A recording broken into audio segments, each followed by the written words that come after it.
Welcome back, everybody. I can't spin Susan. You are hopping in full amidships. I was just toiling away because you can see that bumper over here. The Honcho is still here. The Honcho that was featured in Wheelin' Wednesday, and we're still going at it. My buddy who hangs out here, the owner of the GFO and the entity formerly known as the Colonel, though we've all kind of come to an agreement that, like, the Colonel belongs to the canyon. Like, he's part of the facility now, as nobody knows what the Colonel is at this point. We do know what the Honcho is. Here's the body still over here. So I've been wrenching on that thing for a little bit now, and got to the point where, coming back around to the thought that I just trailed off of about 30 seconds ago, my buddy that owns the GFO said, what do you think we need to make the Honcho, like, drivable? And I was like, it's not a long list. So we hit the Amazon and spent, honestly, a total of about $70. It might have been a little under $70. Metal links, they're all installed. We got metal links all around. It's got universals in the front now. Look at this. Steering angle. So we got some steering angle there. And seeing as we're going to add some steering angle, we might as well be able to utilize it. Decided to go not with the usual Animos 25 kg. The Injora one was like 15 or 16 bucks. So decided to throw a test down and see how much the Injora is different from your typical red case 25 kgs. And I'm gonna throw ye old tactic on there just for curiosity. The other $20 was spent on some alloy beadlocks, and I baked these off not too long ago. Vented them, and I have to say, the factory plastic. Where you at? The factory plastic methods that were on there. The front was glued by a guy that was paid by the piece, and the rear was glued by a guy that's paid by the hour. Because I kid you not, little debonder on there, heat for maybe 15, 20 seconds. I could just take two hands, just pop the tire off. The rears, I had to heat, treat, until finally they popped off. And still, like, there's a little bit of rubber still in there. Look at the fronts. Not a trace that a tire has even been on there. So yeah, that was wild. But I got them off, I got them vented, I got them remounted. And I got to this point and I was like, I'm just gonna write the numbers down, and we're not even gonna go through the rigmarole of doing a I've got some numbers. We can see how it does against a Tiangong MG996. I gotta find me a clean sheet here. Or no, that's the AGFRC. I can just pick a loose column here. I got a clean sheet. So why the camera came on is my brain reminded me it's all content. You could have been recording this whole thing. And that's true. That part of my brain's not wrong. I'm looking for a pencil. I'm over here. We're moving around. This is impromptu, my friends. So this servo is called... Oh, I got the box.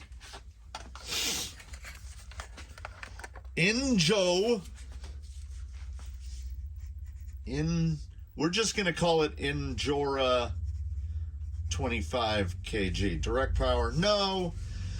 So, if it's readable... at 6 volts, 26 kg centimeter, 0.15 seconds, 60 degrees. That is what we call not blisteringly fast. And this is the entire reason. It took me almost 5 minutes to get here. This is the entire reason I turned the camera on. If we start over here...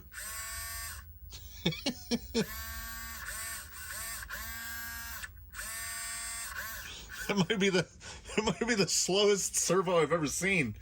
It's so slow. Honestly, it's kind of impressive. 0.15 at 60. This is pretty simple arithmetic, even for my ape brain. That's 0.45 at 180. I feel like it's taking longer than that. I feel like it's the better part of a second to transition from side to side.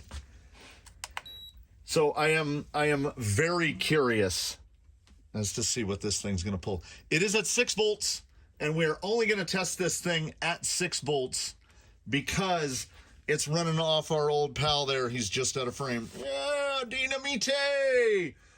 If that thing has got a 6 volt BEC at 1 amp, I would be amazed. Does it say? 6 volt at 3 amp. All right. So if this thing pulls appreciably above 3, that'll be a problem. Shouldn't be a problem. So we're going to pull it. Did you see that thing? Did you see it? I saw it. It was sitting like right on 3 amps. So that was 408.3. And we got to do the little correction on that afterwards. Obviously.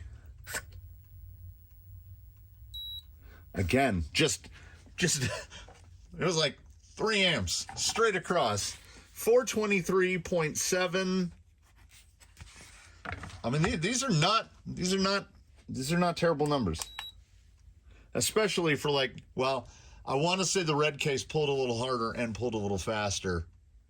So maybe that like $2 extra is worth it. But this was available quicker, and my buddy was like, do you want to try the Angora? And I was like, well, we haven't tried one. We might as well. It was startlingly consistent. 418.7. Uncorrected, mind you. I got to do the correction. And I'm going to say the amps should get cleaned up during edit, but from just what I saw, the peak on a dead stall pull is going to be right around 3 amps. So the Angora, it is mucho slow. That is not a topic of argument or contention. It has to be the slowest servo I've tested to date. But 3-pull average uncorrected, we do a correction factor of 92.5% because the horn on our big monster clamper, I run it off this hole right here, and that hole is at almost precisely 24 millimeters. So we do a correction to get ounces, inches, 92.5%. So the raw numbers, 416.9 average over 3 pulls. That is almost spot on 30 kg a centimeter. The corrected is 385.6, 27.8 kilograms per centimeter. That's not bad. And most importantly, for stuff that's hooking up to OE gear, that amp draw becomes relatively critical. I am going to make an effort to take a little bit closer of a look at the tactic here when it's pulling, because this thing's pull is probably going to, its amp draw is probably going to be really small. Plastic case here. We'll set full plastic.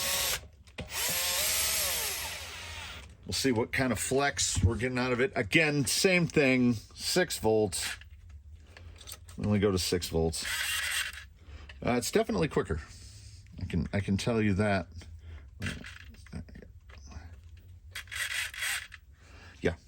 Yeah. It's faster already.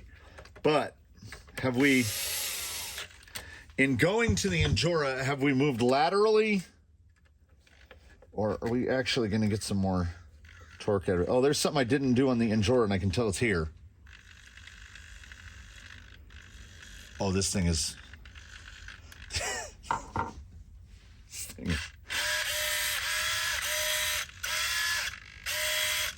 You know what? It's modestly faster. I wouldn't actually classify that as faster at all. But what I can say is this is the first servo that has been clamped into the rig. that if you push on the horn, I can actually defeat it. Wow. To quote my generation, that is some weak sauce. 6 volts, pulling it on the Tactic.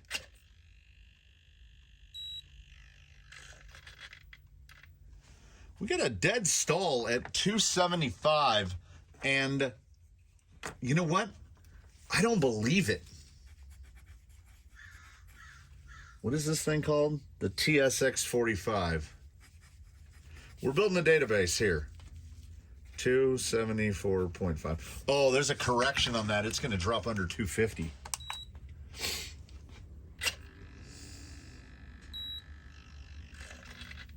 Consistent, got to give it that.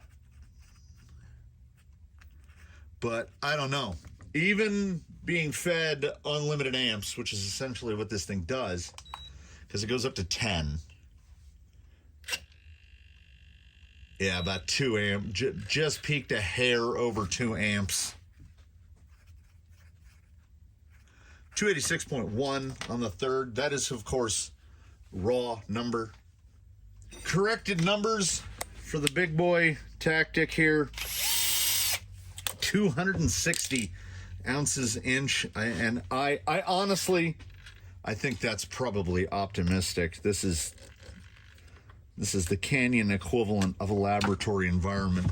That's 18.7 kilograms per centimeter, which of all of the OE servos, that's the weakest by 25%, somewhere in there. Even a Reedy 1523 will give you like 340, 350. So yeah, probably worthy of replacement. So genuinely, if you were to take this guy out and put a cast-off Reedy 1523 in, you'd be getting a significant jump in speed, torque, everything across the board.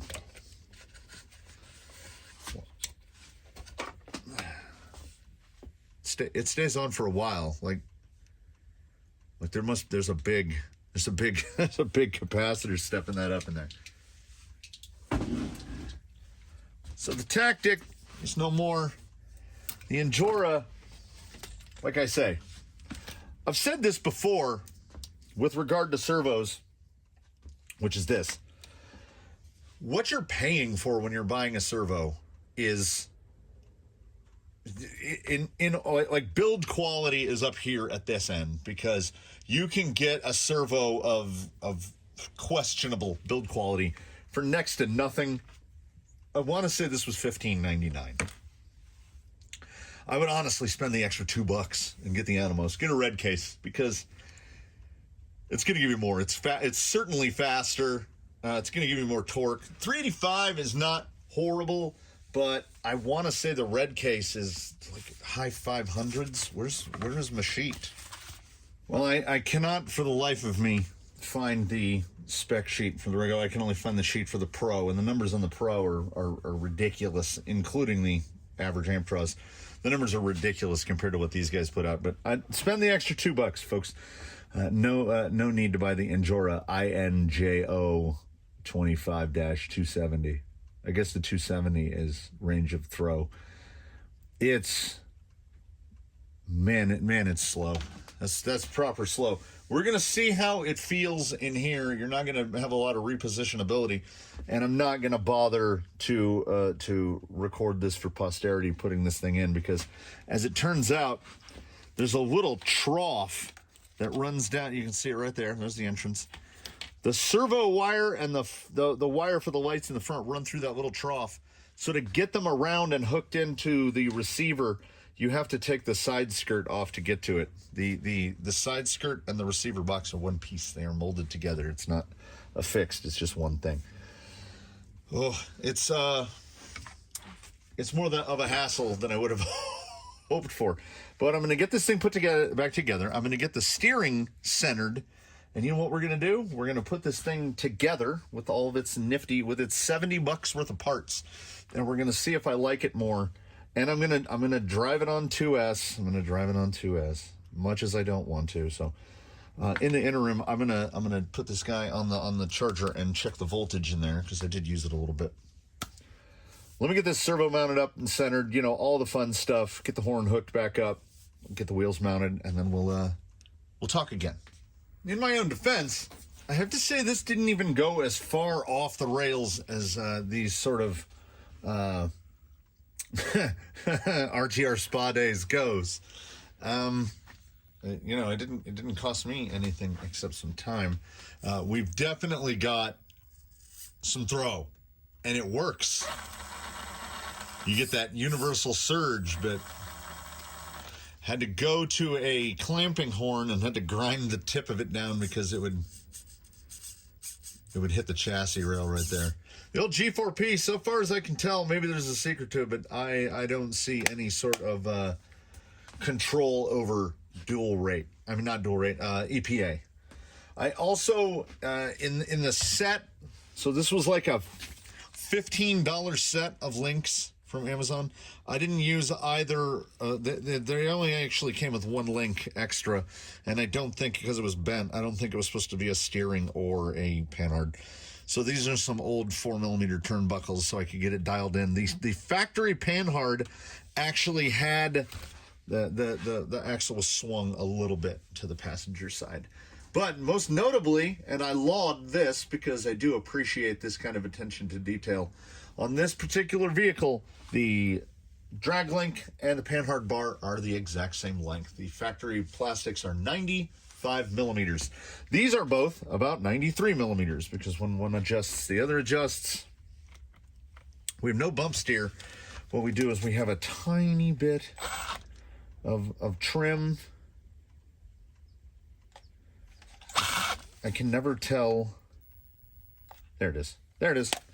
Like 3 clicks of trim and we're straight. This thing is definitely skinny. I always expect the body to go further forward because of, you know, this. Like I said, I think I've pretty much arrived at the conclusion that it's more of a trail truck than it is an outright rock crawler. But you know what? It is a beautiful afternoon, everybody. Let's take this out, give it a whirl, and see if I can feel anything different. The more I look at this, I wish those were black. Blackout would be really nice. I don't know if there's enough room for the heads. No, they got to be reduced heads. I don't think I have the screws to do it with. I think it would look a lot better with black hardware. Some scale hubs. Throw some more money on it. Throw money at other people's trucks. No. Let's just go drive it instead. When you traffic in $20 wheel sets, you take the good with the bad. And I think that the driver's front, there's something wrong with the hub. I don't know if it was not machined correctly or if it's not sitting flush against the wheel. The wheel has the tiniest bit of wobble. I took the wheel off and I inspected the axle and stuff. I was expecting, oh, like one of the universals came automatic pre-bent, but no. All that looks absolutely fine. Oh, that steering angle. The steering angle's noticeable right away. I wish I had a little more low weight. And the R35s are not, they're not fantastic, but at the same time, they're also, they're not terrible. I mean, that was graceful and gracious. We're right here. Oh, there we go. I knew that big bumper would come back to me at some point.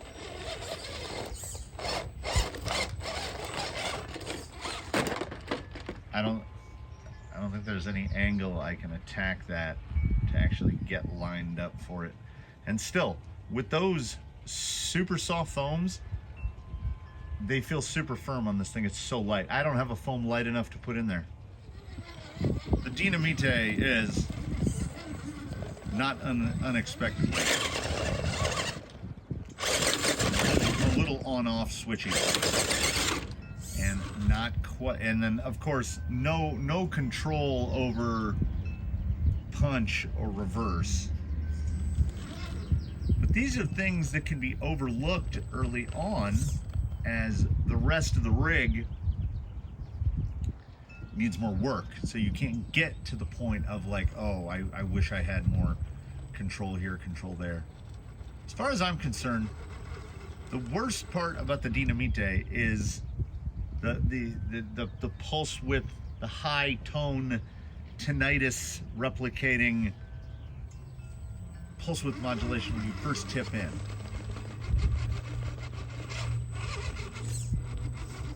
The additional steering angle is absolutely welcome. I'm trying to punch at it from a different angle here.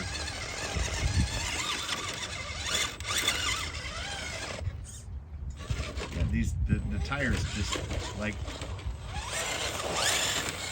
it's not that they don't have any grip. So you can really feel when the grip falls off, and I think that's just purely lack of compliance. Because in the hand, the old bench squeeze, the foams feel softer than pillows. But when you're actually trying to like grip a rock, like they don't deform. You can see that rear right there. Nothing. No deformation at all. All right, but we are skinny. Can we get up this little notchy canyon here, or do we not have enough grip to climb up? Yeah, the tires are. Look at that. There was no deflection on that tire at all. It's like driving around in a streetcar with the tires wildly overinflated. So I can't even say with any certainty that this is a problem with the axial Falcon Wild Peaks. I can't tell because I don't know, maybe run like class 1 foams in them, so you just get some like the foam feels soft. It's a memory style foam. It's very similar to the foams that are in grabbers or pin seekers. These tires are just, well, the foams are guilty. Like that high front right there should be smeared over to one side with how much weight is pulling on the side of it, and it's like, nah, brah. These foams and the tires in concert with them are certainly guilty of non-compliance.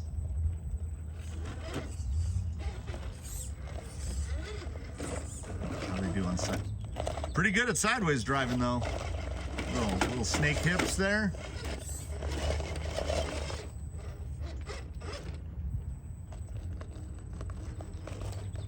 Is that gonna pull?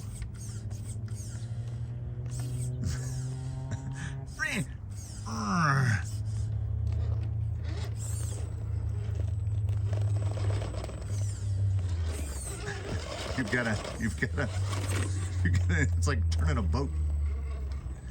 Look at the front tire. It's so good. But here's the thing. Here's where we've arrived.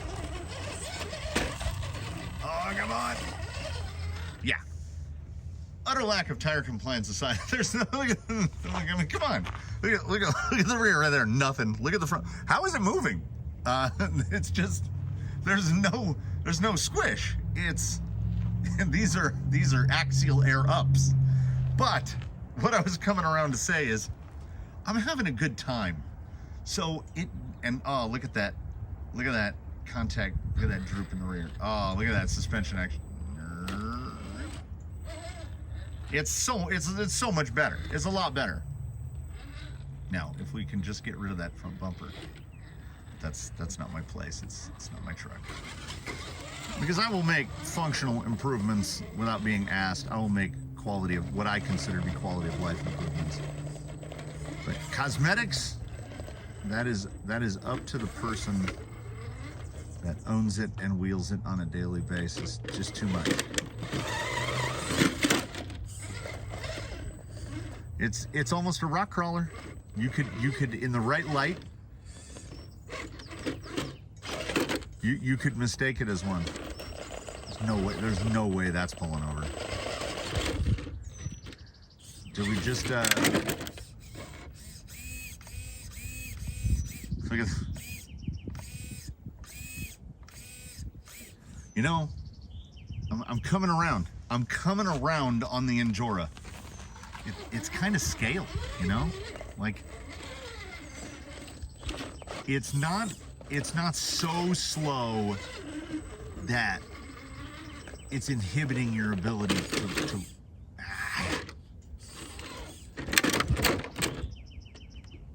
the grip profile on these unsquishy tires is really weird.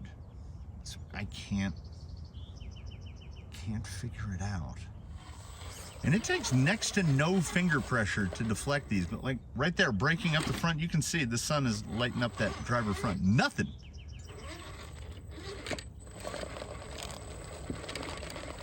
So maybe these tires are okay. Absolutely. Like, I know it's a big part of the reason that I'm flipping over as much as I am, because the tire just stays, there's no compliance. And I guess that's the foam. Rig needs to weigh like another 1.5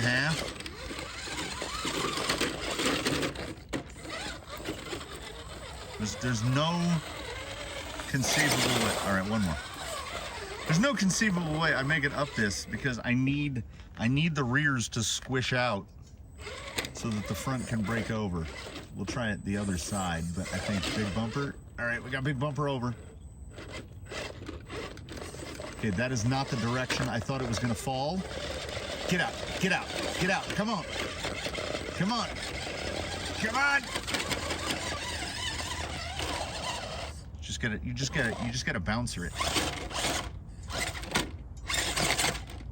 Give it way more beans than you think you should. So no hyperbole. If this is how this thing had come, if it had felt just like this when I got it, which was in full RTR format, I'd have been all for it.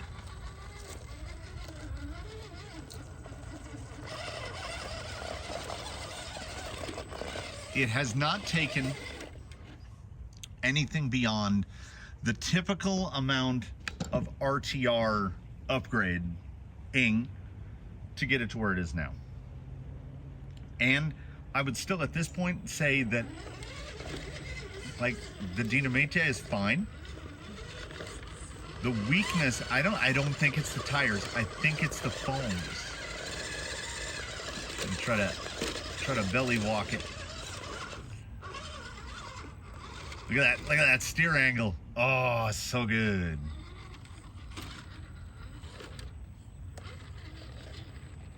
Still might be a tiny bit over damped, but it settles real nice. Honestly, it turns so sharp now, it's catching me off guard. And like I say, I think the single most expensive item in there was the wheels. They were the only thing over $20. So like $75 into a Honcho, and it just makes me wish I had some dual stage foams in it. Honestly, I think any foam would help substantially, but I think this is how it leaves. I thought it was how it was going to leave before my buddy said, "Hey, order me some stuff off Amazon."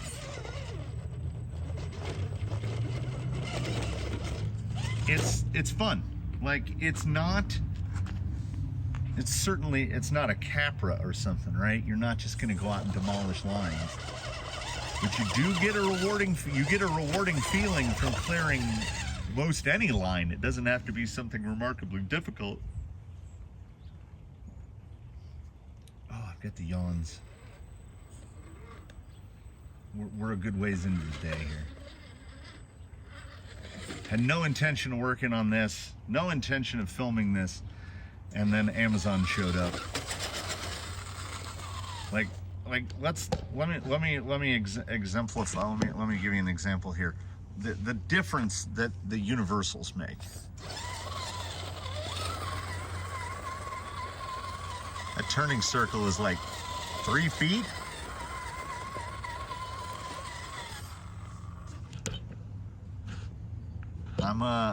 I'm not mad about it. I think that of all the things that have been put on here, I would say the shocks made the biggest difference. But those front universals for sure, like $15. And they came with rear axles as well. I just didn't need them. Oh, it's got the yawns.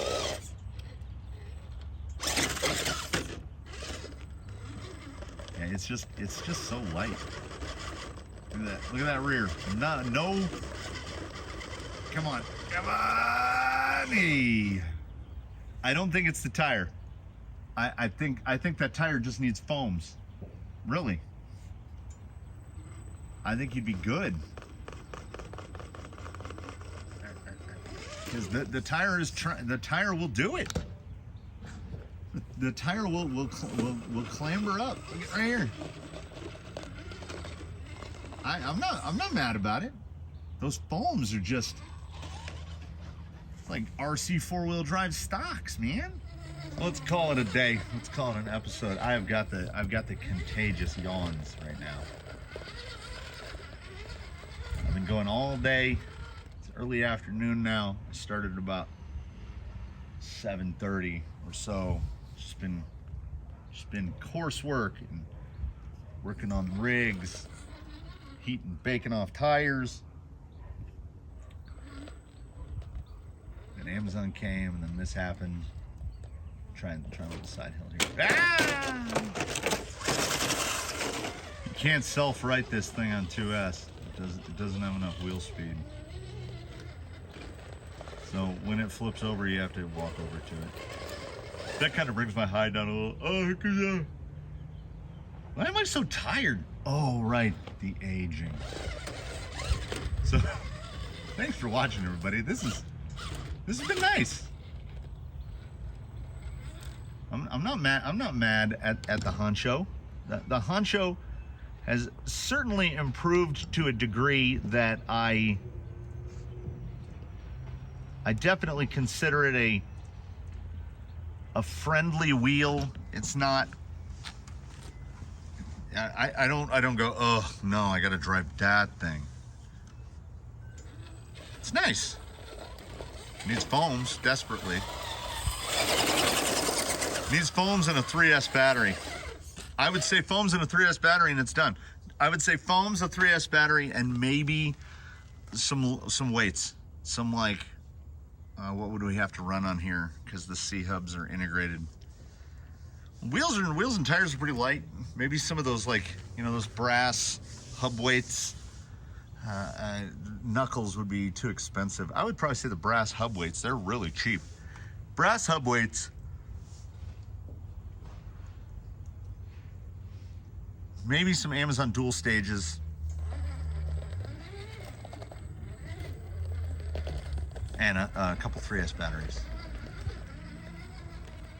It just has so much more life in it on 3S.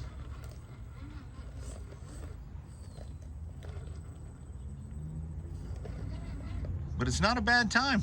It's not a bad time. Come on, wheels. On force. That's however we want to be. Back to what I was saying before I was so rudely interrupted by myself. Thanks for watching, everybody. Thanks for joining in. Being part of the process. Do comment below if you have any other Honcho comments. I didn't expect the Honcho to make a second appearance here in the canyon unless my buddy from another buddy came over to try his hand at the canyon. But here we are. I'm wheeling it again. Maybe this is our last time together, Honcho. We don't know what the future will bring.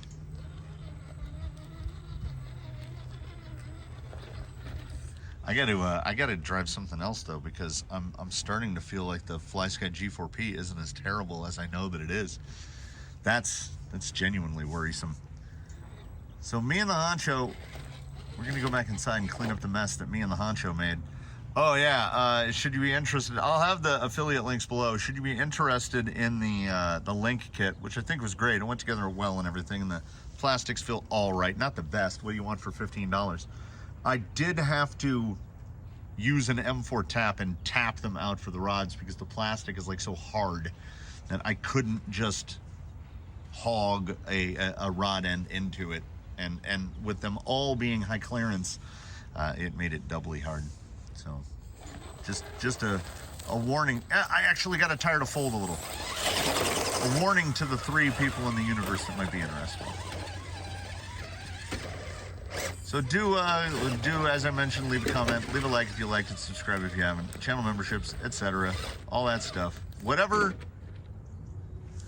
gets the algorithm to take me seriously. I don't know. I don't know how many comments I get where people are like, I just discovered your channel today. And I'm like, oof. I put out a video every day. Like, how does everyone not know me? How am I not world famous? No, I'm just ignore that whole last 30 seconds. But seriously though, algorithm, like, what's the deal? I don't think the YouTube crawler community is that big. There aren't that many channels that I send more people over here so that they can complain about me doing things wrong.